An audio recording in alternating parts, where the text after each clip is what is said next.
Hi everyone. I wanted to take a quick second to share with everyone what I've been up to over the last 2 weeks or so. I've been working on this little computer project that has been going quite well this weekend.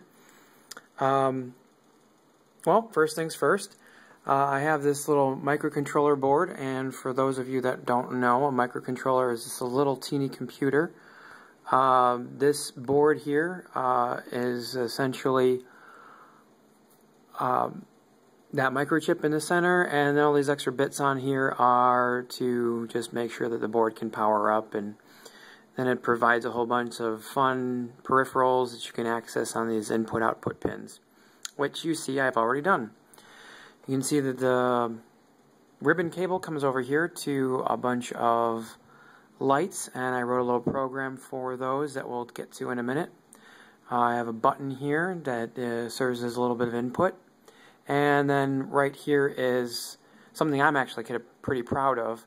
It took a minute to figure out. It's a line level driver for serial communication. This device over here lets me communicate with the board over these yellow lines that go into the board.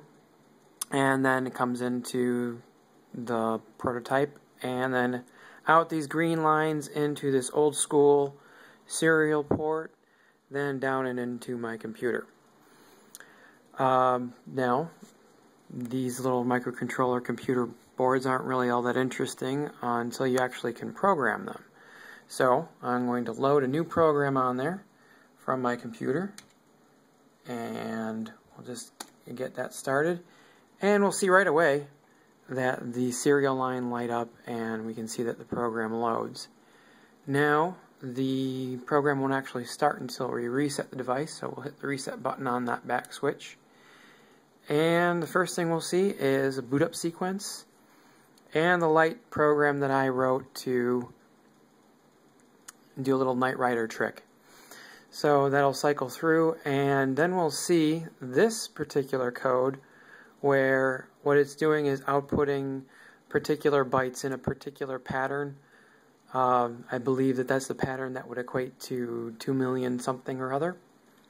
And now we can see that the board is just simply doing a little binary counting on this output, and we also see that the serial line is sending messages.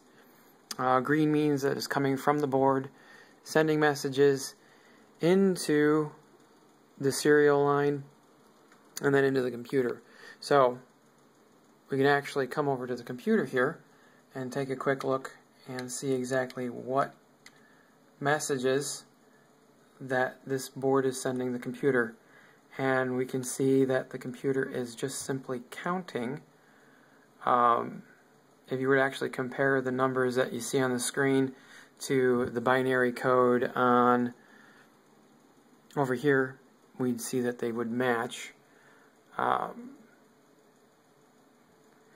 But that's currently my program. It was a little bit of work. There were some challenges. I had to get a particular type of computer program that would actually compile the C code that I had to write into an executable format that I could load on the board, and the board would actually run. These microcontrollers have more in common with something like a little Nintendo Game Boy than they do with a larger computer. These are the type of computers that you'd also see, that you also would find controlling your fuel injector, for instance, or it would control your furnace. Make sure that those things are operating efficiently. Some of these types of computers you'd actually would stick a little screen on and play video games on, but most of these computers are used for industrial control. So today I have blinking lights. Tomorrow I'm going to try and get the USB port to actually work. There is a communication port back there. You can see it's yellow. That would let me communicate through the USB channel. So, still learning, and once again, there's some challenges, and looking forward to playing around with this more. Alright, thanks guys. I'll see you guys around. Bye.